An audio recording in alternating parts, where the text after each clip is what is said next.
Hello, everyone. Welcome back to another edition of Digital Dish. I know we've been a little MIA for a while, but we are back in full force and bringing on the very best. Our CMO, Hope Neiman, is with us once again. Hope, thank you for joining us. Really Thank appreciate the you. time. So today we're going to talk about a very, very, very popular topic amongst restaurant brand leaders, especially those that are looking to go international or have an international presence. The international discussion, if you will, around best approaches to expansion and why, or if you're already in those international markets and looking to expand even further, can be challenging for a multitude of reasons. And we're going to cover that today. Everything from spanning technology, go to market strategies, language localization, loyalty, you name it. There's going to be a lot. So we're going to do our best to cover it with a fairly broad stroke. There'll be more follow up to this discussion for sure. But Hope, I want to start with you. Why is this topic so popular, and why is it popular with you as well? Why do you get excited?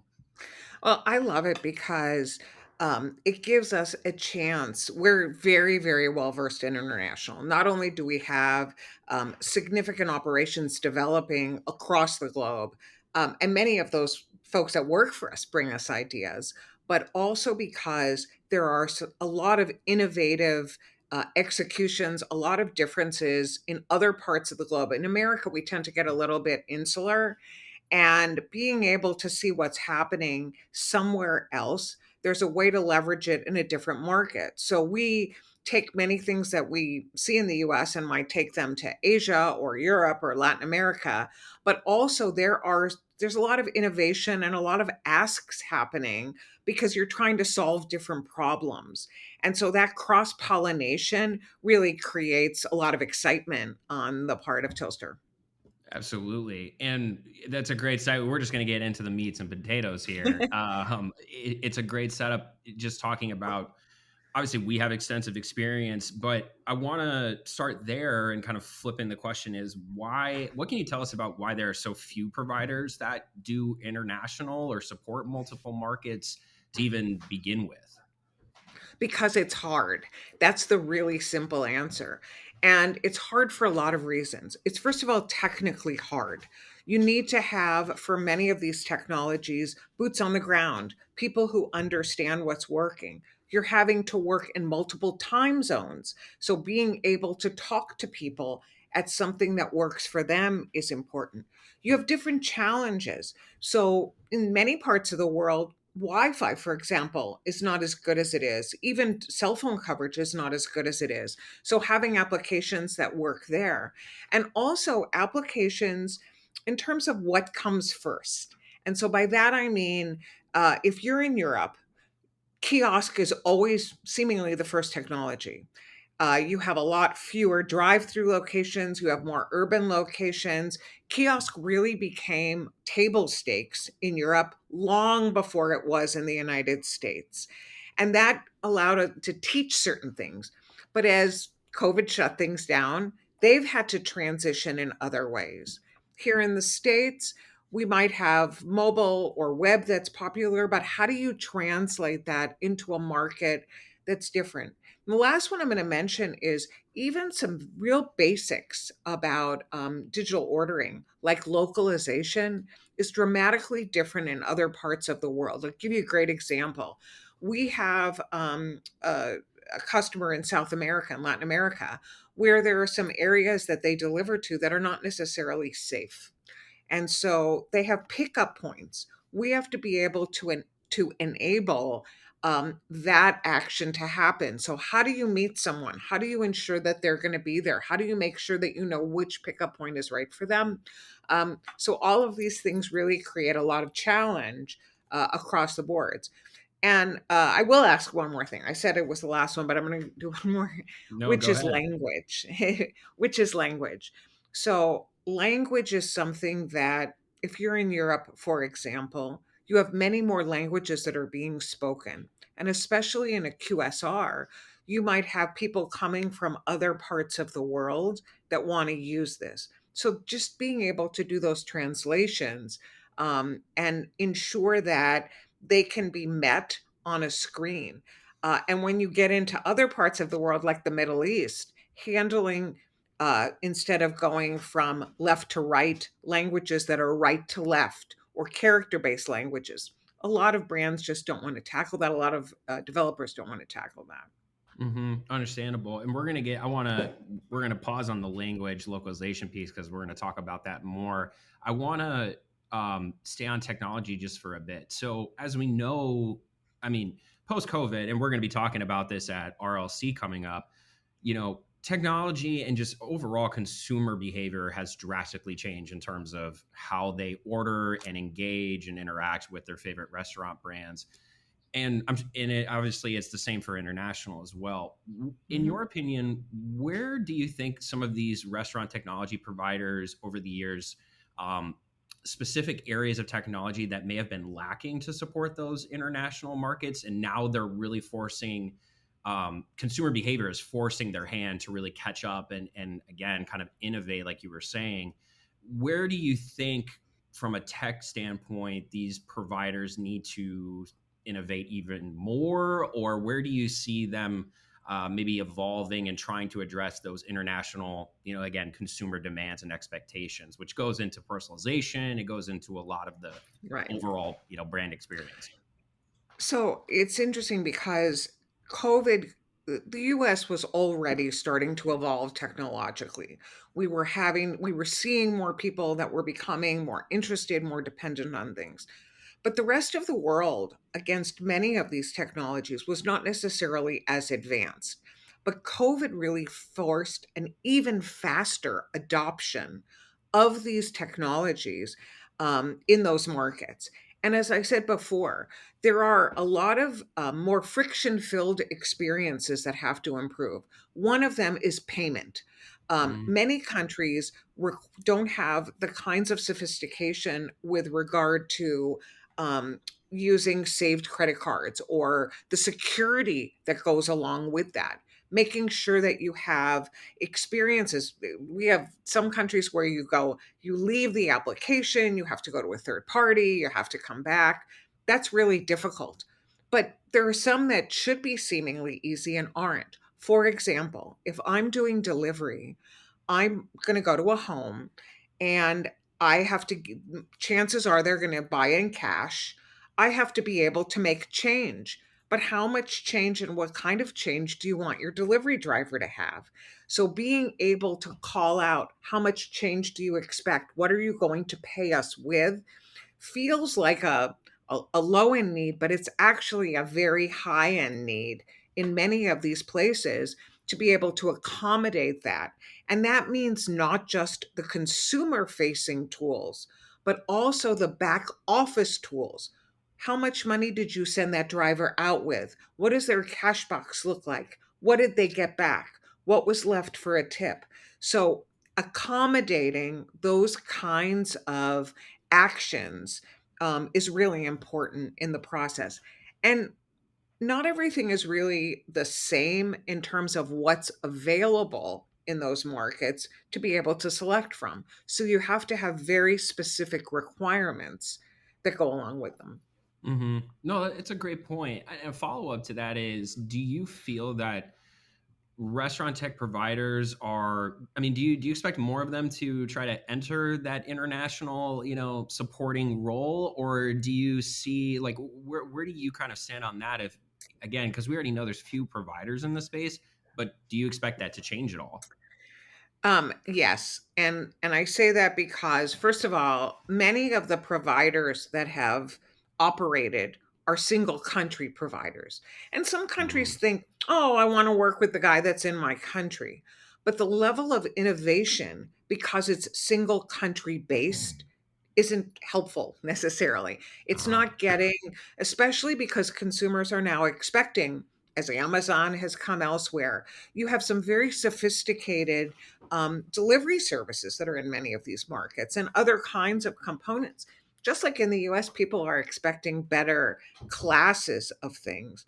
Also, in many of these countries, they haven't had the level of innovation against things like loyalty programs, or how you integrate a loyalty program with an ordering experience in order to make it that much more seamless in the Hmm. process.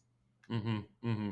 Well said. And that's a great segue as well to, you know, we'll set the context here, in terms of those brands that currently do not have an international presence, but are looking and entertaining, doing that.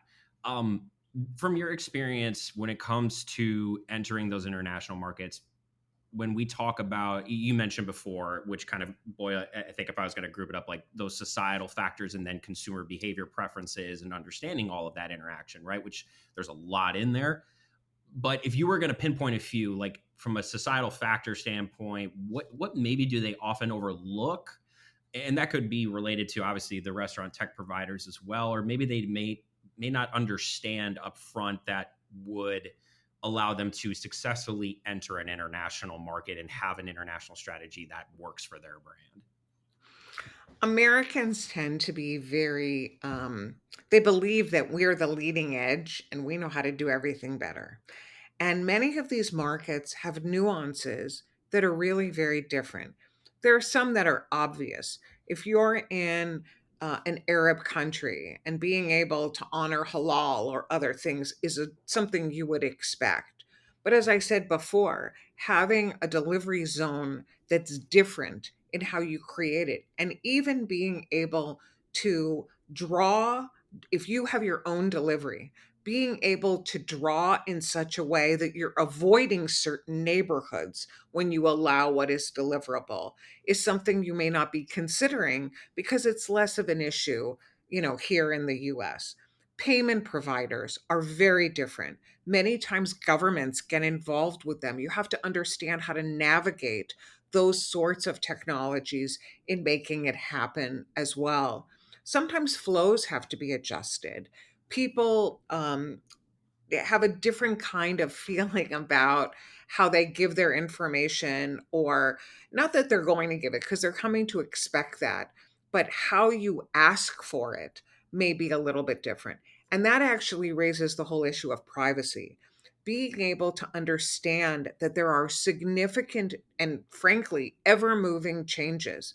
We're all familiar with GDPR, but Mhm. most people are unaware of how frankly restrictive Canada can be when you're Right. sending email and some of the rules around that. Um, Other parts of Asia had very loose rules. They're tightening those up. And it's really a moving target in terms of government intervention that you have to be willing to tackle, and you have to understand what checkboxes have to happen while you're doing that. Sometimes that may mean getting a partner in some of those markets to work with who can at least navigate while they're there. Yeah. Well, and let's stay on that with the data privacy. I mean, from talking with those large corporate brands, do you feel that that has often been a big roadblock for them to go international? And do you find as well, do you find that the tech providers that maybe they're evaluating have a thorough understanding to even advise or even navigate that challenging landscape so they can, again, avoid or overcome any of these challenges? So the big brands that are international really fall into a couple of buckets. One bucket are those, it's very common these days, where they sell off the rights to a master franchise operator in a market. So it's like dealing with a different entity when you're there. They do try sometimes and be cowboys on how they behave, but they're really responsible for making what happens. Now, the brand needs to pick their battles. So being able to say it must look like us, it has to meet that, we have to approve it, but you go with God and go do what you're doing to make it happen is one way. They don't want to have to take a market that may be not as large as their significant US market and worry about privacy, things breaking down, being in charge of that. That's why they've gotten a master franchise operator to be there. But going back to this issue of being in control, many of them are saying, as a way of easing it, hey, you can still go get your own and you still have to meet our various requirements, Mhm. but we're going to give you a provider. We're going to recommend someone because they've already met those pieces. They're going to make it very easy for you. We've approved it. And oh, by the way, their roadmap is extensive, etc. That's Mhm. becoming increasingly common. And it's one of the places that we feel fortunate that people are trusting us because they've seen the level of support that we're applying. The Mhm. second is where there may not be a master franchise operator, where there may be, they're still talking to lots of different people. And again, being able to kind of circle the wagons and say, hey, we've got all these franchisees, guys. We want to make it easy. We're going to have a single application in the country. And they may require that to happen and everybody to kind of be on board as far as that's concerned. Mhm. And also, going back to either of these cases, it also makes it less expensive for the franchisee.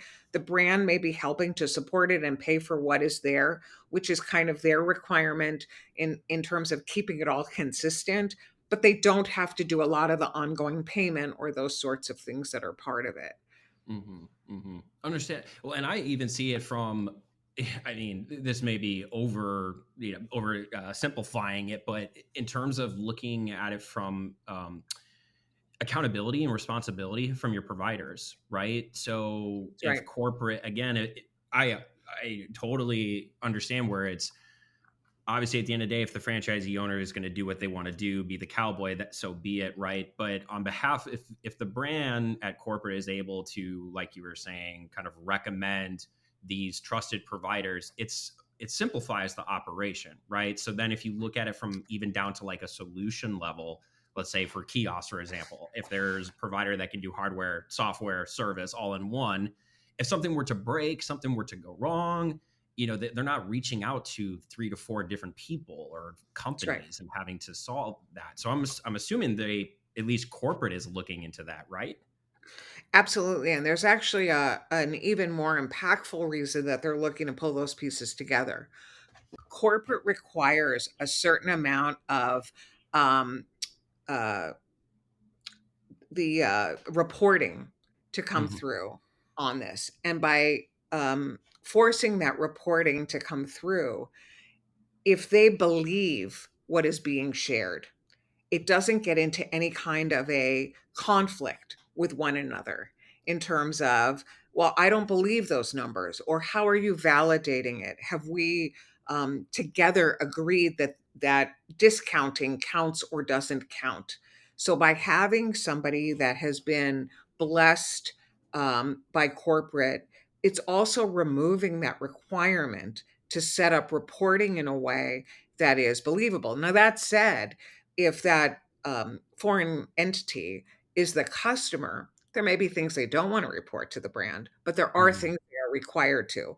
And much of, say, our reporting, for example, allows that differentiation between what's being seen, what's not being seen, how it's delivered.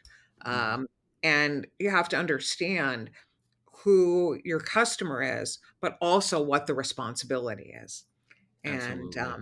that's I think one of the reasons that a lot of brands that are going international have selected us to manage that process. The other part of it is also in a go-to-market strategy, which I know is one of the things that when you and I were even talking before this session, I mentioned that's really important.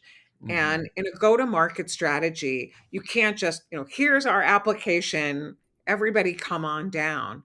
There are a lot of things that have been seen about what makes it successful. How do you gather names? How do you decide what the next location you're going to set up is? How do you make sure that that guest is coming back over and over and over again? By setting out what is basically a playbook for Right. here's how to be successful, and here's how you grow your application. Start with this, make it easy for your guest, move on to step two, steps three, and step four. Also gives a brand a lot more confidence in the ability for that market to be successful in the process. I mean, we have customers in foreign markets where we're now supplying a whole array of services. It might be web. It might be another one, actually, that's very important internationally is call center in many parts of the world. Call center There is you still go. important. I was going to A lot hit of on people it, but don't you have, beat me to yeah. it. Oh, we can talk about call center in a minute, but it's having we've added different services, but we've made sure the pieces talk to one another so that the Hmm. data can be reported in an aggregated way and the brand even in country has something that they can really work from and market to much more effectively. Hmm. And I'm gonna piggyback off that. I know we have a lot of separate points here about we're gonna come back to language in a second here, but we've also got loyalty marketing, and now with bringing up call center, and you hit it right on the head where it has to be an all encompassing, all integrated solution, right? So that way, like you were saying, the brand and those in international markets have the ability to start painting a 360 degree view of their customer, right? That's what's really going to drive the needle at the end of the day. So we've already touched on plenty about the importance of language. I want to get down into more of the services and solutions that's needed to support that. And again, there's always that decision amongst the brand and the franchisee owners. Do I do this in house or do I hire out? Right? Like, do I go third party? Keeping it to the language localization piece, and we'll go down to a few others. What can you say about services or solutions that the brands would want to evaluate or see from those providers, and what are maybe some of the factors that they are taking into consideration and having a tough time deciding on when it comes to, do I use a provider or do I try to do this myself? So it's pretty easy for them to supply a language translation of something. What's much harder is being able to capture what language somebody wants to receive emails in, or where the default is. Or I might have just moved to a country and I want to be doing it in language, but now I have a problem. I want to go and switch to a different language. So, um, those sorts of understandings, questioning of a guest, making sure that a provider can supply those is something that isn't always considered. And the same thing is true with even understanding how to localize somebody in that market and what might be required for an address. So, those are all very important things to think about when you're looking to make a decision about being in market or not. And I mentioned earlier about differences in character based languages, in things that are left to right or right to left. Having an application that can easily re-render itself in that Mhm. other format is extremely complex. And so ensuring that it has the same great user experience to it, but still allow that to happen is something many people just immediately choose not to tackle and to get a provider who can supply that. The second is true on services that are tied from a language perspective as well, which is how are you tracking um, what somebody purchased? Give you a great example. We're talking about left to right and right to left in Arabic. When you have something that is um, a menu item that's being sold in Arabic and the same menu item is sold in English, being able to show in your data the same PLU so that you know exactly how many of that item is not necessarily a simple task. You're going to make it look like you're selling two different items versus one and getting a clear direction on what's motivating. And again, that's something else that I know we've factored in and that from certain customers has been a very important consideration. And that, because again, I think that also it ties back into, like you were, I mean, it does the overall customer experience, which I know here in the States, the challenge of integrating ordering, loyalty, and marketing on behalf of the brand is something that is of very top of mind for restaurant leaders. And it's, as we've seen in our experience, it's very applicable as well to international. Um, again, how For those brands that are struggling to integrate loyalty and ordering to again bring a more personalized guest experience, to their customers, what can you kind of advise them on? How could they maybe start to navigate that? And what are some of the key like tech barriers that they may or may not also be aware of? Because I know there's a huge piece of it that starts there, right? That's right. So let me first start with the consumer, and I'll end with both tech and frankly operations. On the consumer side, people have different expectations in those countries. How those programs or what might impact somebody's loyal uh, visiting is different. So having a program that allows for flexibility on what you are giving someone, or whether it is just points versus how frequently they're coming in, or being able to purchase a particular item over and over and over again, which may get them to come back, is something to consider. Those programs are not the same outside the US as they are in the US in terms of a motivating factor. The second thing is the ease with which they can then be shown to the consumer, and making sure that your user experience can be altered to illustrate those sorts of things easily, not just slapping it up on a page in the process. In terms of the operational components, being able to have the ability to change what is being offered. So it might be a market where people are always expecting new. So I may have this quarter things that I can select, and I now have a chance to talk about new news that next quarter, here are the things I get to take advantage of, that are part of that. But all of that also ties into the operational support, and that's something that can be very taxing in an international market where you have some markets have workers that stay for a very long time. Some have even greater turnover than in the US. So, do the back office tools make it easy for me to get somebody trained really quickly? For me to be able to look at if they have a lot of supplies, that a shortage of supplies, a lot of logistics issues. Can I turn an item off? Can I turn it back on immediately? Can I have a trigger that tells me to turn an item back on when it's currently available? Those are considerations that people have a tendency to not think about because they're not thinking about the execution. But honestly, the folks in the restaurant are those that can make or break how successful your programs are. And having sophisticated tools that are easy to use, that are easy to alter by the key people, is one of the sort of hidden factors to success in these international markets.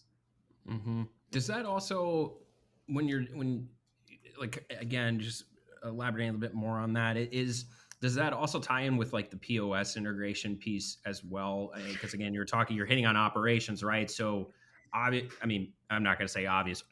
Are the POS providers the same in international markets as they are here in the US? We could start there. And then again, what are maybe those obstacles or challenges that are getting overlooked that are impeding? Because this also goes for those that have um, established stores in international markets and they're trying to maybe say go to a neighboring market as well. I mean, again, we're painting scenarios here that apply to all. Exactly.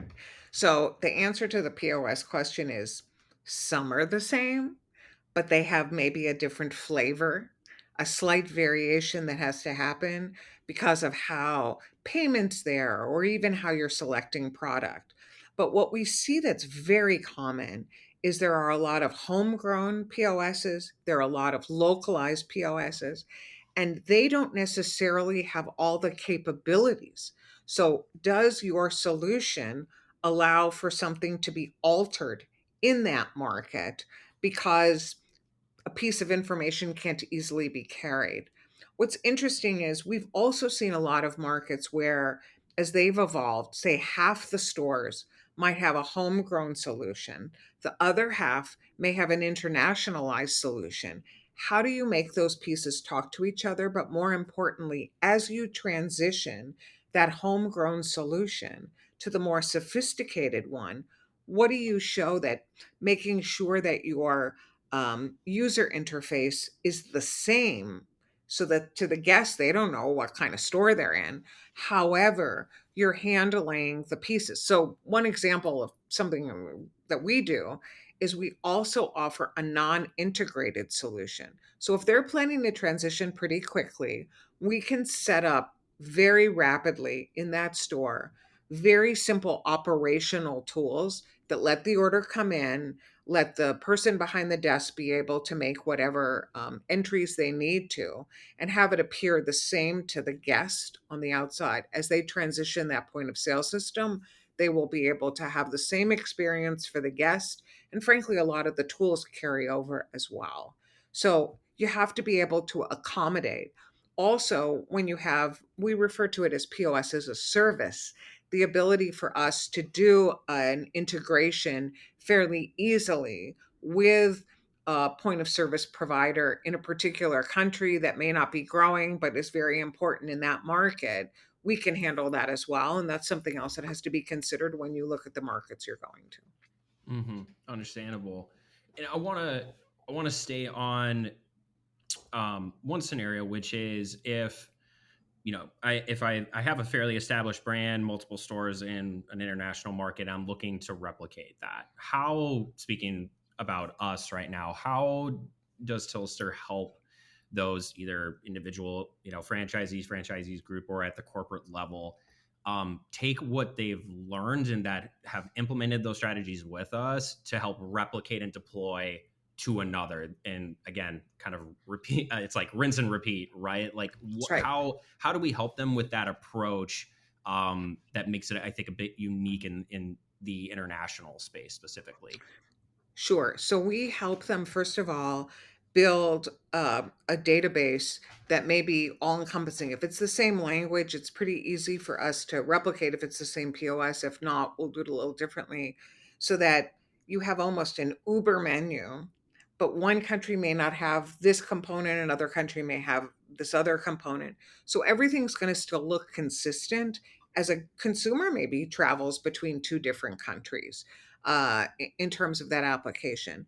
But again, because we as a company not only have integrated tools, but really are looking at how you build a successful ecosystem, all your pieces working well both in store and digitally, but also having uh, programs that are bringing these guests back, that are creating engagement, really creating the right outcomes that you want out of these.